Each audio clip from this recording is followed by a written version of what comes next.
Hadis ini sangat populer di kalangan kita, bahkan terkadang hadis ini disalahgunakan, dipolitisasi, sehingga hadis ini tidak termasuk dalam konteksnya secara hadis gitu ya. Tapi perlu diketahui bahwasanya hadis ini juga sebagian ulama, bahkan hampir seluruh dari ulama ahlul hadis itu menganggapnya dhaif. Hadisnya berbunyi, naumu as-shaim al-ibadah. Tidurnya orang yang sedang berpuasa itu adalah ibadah. Wasumtuhu at-tasbih.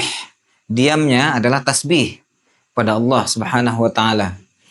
Wa amaluhu, dan amal ibadahnya mudha'if. Mudha'if ini dilipat gandakan.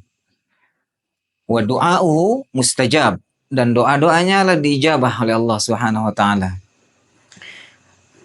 Jadi hadis ini diriwayatkan oleh Imam Al-Baihaqi.